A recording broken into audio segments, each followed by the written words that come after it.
अस्सलाम वालेकुम, मैं हूं अदील राज। आप देख रहे हैं मेरा यूट्यूब चैनल। नाजरीन, बात करेंगे आज क्या इस हुकूमत ने, नाअहल हुकूमत ने पाकिस्तान का जीएसपी प्लस स्टेटस खतरे में डाल दिया है।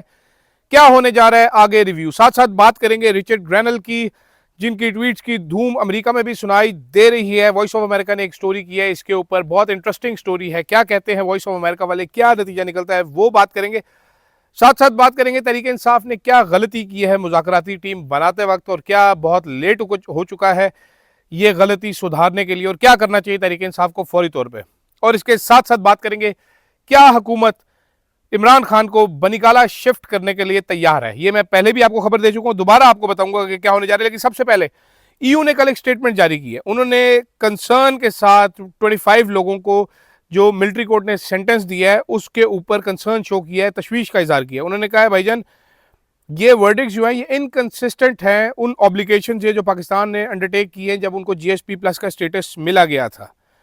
पाकिस्तान जो है वो जीएसपी प्लस का यू का स्टेटस का बेनिफिशियरी है, एनहांस एक्सपोर्ट्स का बेनिफिशियरी है। इसमें उन्होंने 27 इंटरनेशनल कोर कन्वेंशंस के ऊपर दस्तखत किए हुए हैं, जिसमें आईसीसीपीआर भी है, ताकि वो चलते रहें। ठीक है।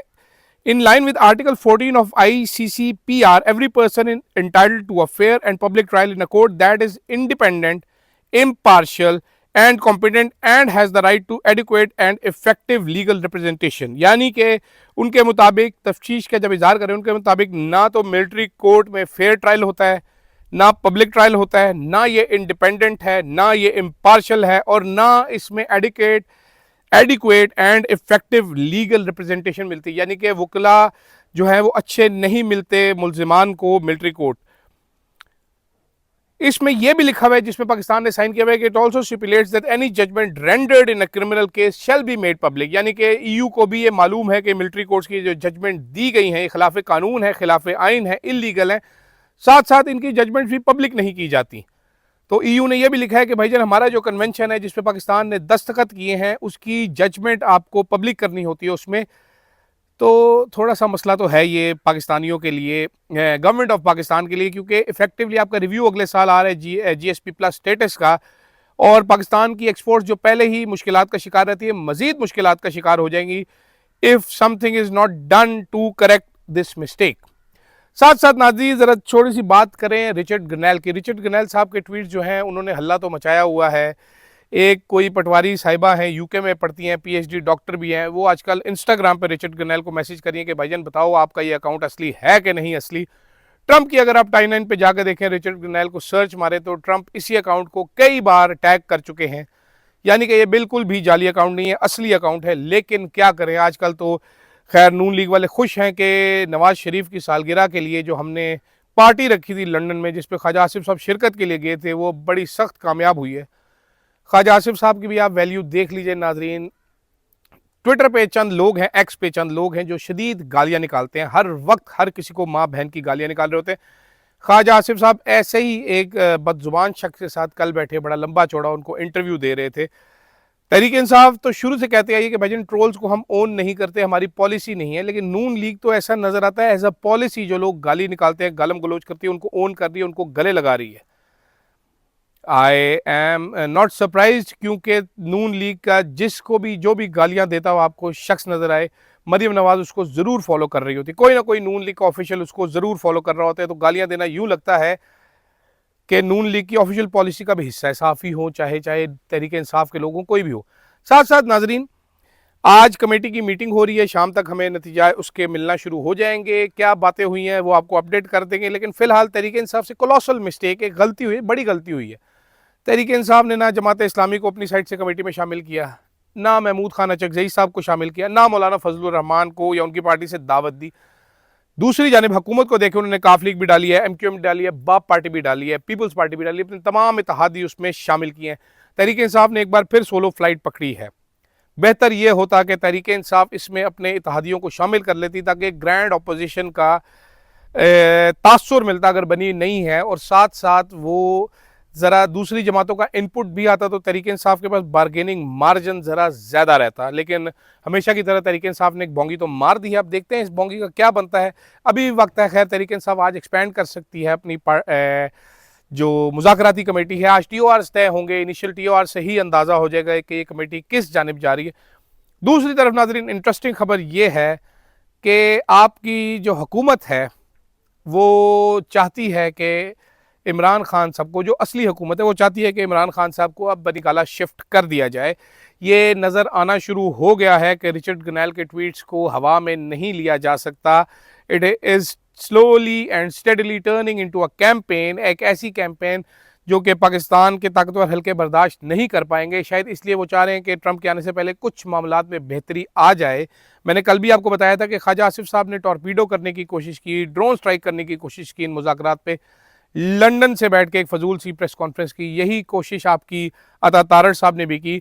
इरफान सिद्दीकी साहब जो कमेटी का हिस्सा है वो भी एक ऐसी ही कोशिश करेंगे। आप आगे चल के देखिएगा उनके बयान किस किस्म के आते हैं, बिकॉज ये जो मुज़ाकरात हैं इनमें नून लीग को कुछ हासिल नहीं होना। नून लीग चाहती ही नहीं है हासिल करना। नून लीग को एक ऐसी गवर्नमेंट सूट करती है, अनारकी सूट करती है, केओस सूट करता है, जहां पर लोग तरीके इंसाफ की बात करते रहे और ये प्रोटोकॉल के मजे लेते रहे। क्योंकि अगर इनकी परफॉर्मेंस पे बात शुरू हो गई तो काफ़ी सारे मसाइल हो जाएंगे, काफ़ी सारे मसले इनके लिए हो जाएंगे। और दूसरी तरफ अगर तहरीक इंसाफ के लिए कुछ बात बनती है, कुछ मुक़्तदर हलकों के साथ, इस्टेब्लिशमेंट के साथ उनकी बातचीत बेहतर होती है, तो भी नून लीग के लिए मसला है। क्योंकि पाकिस्तान के असल हुक्मरान जो जीते हुए हैं वो तहरीक इंसाफ वाले ही हैं। नून लीग का जीत से, वोट से कोई लेना देना नहीं है। बूट पॉलिश करके ये इक़्तिदार में आए।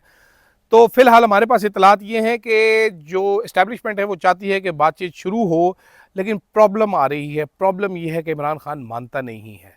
कुछ डिमांड्स थी, मैंने आपको पहले बताई थी कि इमरान खान साहब 6 महीने मुंह बंद रखेंगे, बोलेंगे नहीं, सियासी सरगर्मी वो करेंगे, लेकिन वो किसी एहतजाज की कॉल नहीं देंगे, हुकूमत को गिराने की कोशिश नहीं करेंगे, साथ साथ वो पब्लिक अपीयरेंसेस नहीं देंगे, ज़रा तन्हाई में रहेंगे, उसके लिए वो बनिगाला चले जाएँ या वो नथिया गली चले जाएँ।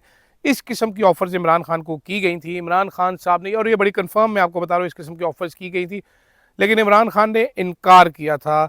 अभी तक की जो तमाम इतलात है उससे मालूम ये होता है कि Imran Khan wants to come out, but he wants to come out on his own terms.